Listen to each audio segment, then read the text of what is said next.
Você acha que a escola é responsável pelas questões das crianças que estão ali inseridas? Eu também acho.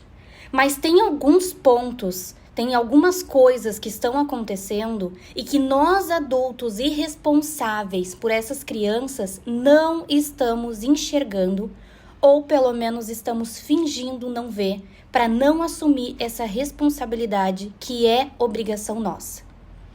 Calma que eu vou te explicar.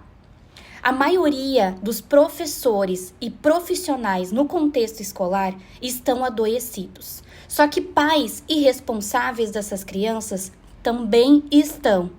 E como que a gente pode, então, reduzir o impacto emocional e tentar contribuir ao máximo de forma positiva para que essas crianças e esses adolescentes possam, pelo menos, ter um mínimo de informação e de saúde mental quando todos nós adultos também estamos adoecendo? A grande questão é que a escola, ela é um contexto que também deveria ser usado para que pais irresponsáveis auxiliassem, desse o suporte.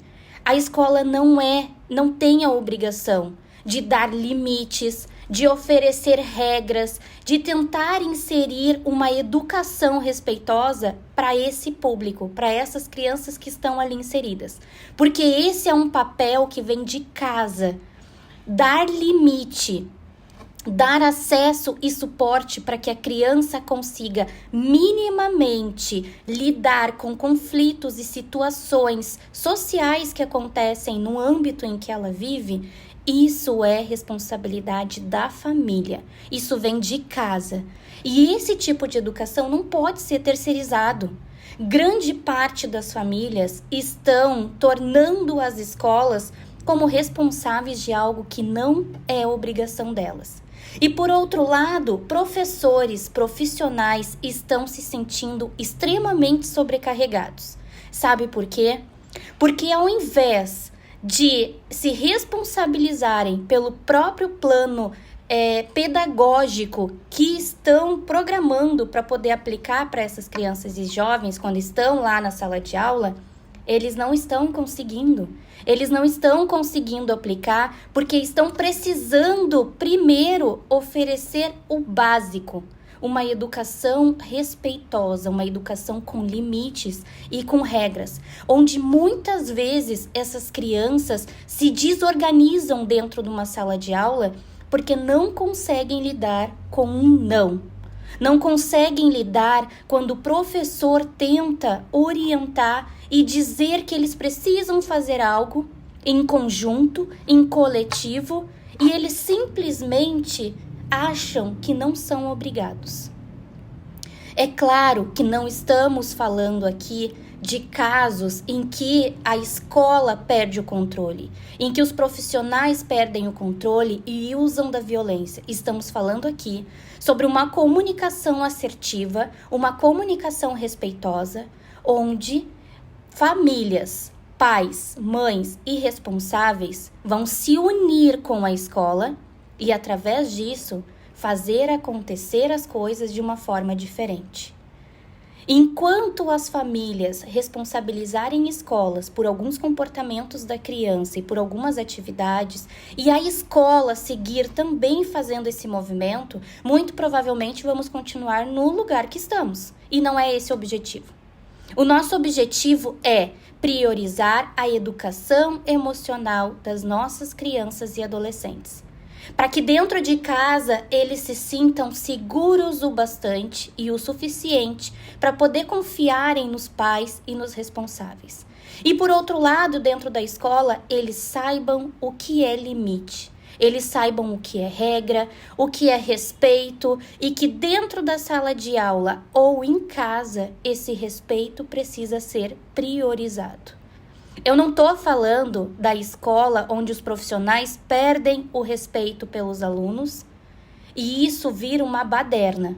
Eu estou falando de uma escola em que respeita os seus alunos, mas muitas vezes não é respeitado principalmente em escolas particulares, onde muitas vezes profissionais e professores sobrecarregados ainda têm que escutar de alunos, de crianças, de adolescentes, de pessoas, seres humanos menor de idade, que não vão fazer aquilo que os profissionais estão pedindo,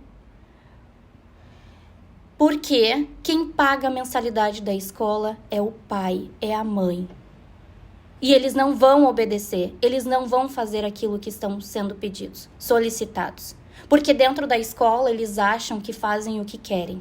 Eles acham que não precisa ter regras, porque existe um pai, uma mãe que paga essa mensalidade. Então se acha na obrigação de mandar e de fazer com que a escola tenha que lidar da melhor forma possível para que esse aluno se sinta confortável dentro do desconforto que ele causa em sala de aula, na sociedade, para os profissionais, para os colegas e para todas as outras pessoas de convívio dessa pessoa. Então a gente precisa, enquanto sociedade, pensar um pouco mais. Qual é o tipo de geração que estamos querendo tornar no futuro? Será que é essa geração onde está sendo construída uma geração sem limite, uma geração sem respeito nenhum, uma geração disfuncional, onde muitas vezes, quando se depara com uma situação difícil, se frustra, se fecha e não sabe como lidar? Para isso, existem profissionais competentes que estão aí justamente para auxiliar, para orientar e para trazer a base, o suporte para que esses pais, quando também não sabem como lidar com esses jovens, possam ter orientação suficiente para aprender a lidar com eles. Nós não nascemos sabendo, mas a gente pode aprender ao longo do caminho. O que não pode acontecer é continuar nesse empurra-empurra, onde a família empurra para a escola e a escola empurra para a família. E no final das contas, essa criança e adolescente que é de responsabilidade de nós, responsáveis, pais, seguem sem saber como ser conduzido, sem saber como ser orientado, sem saber como ser ensinado. Eles precisam de limites, e esses limites quem dá, quem ensina, somos nós.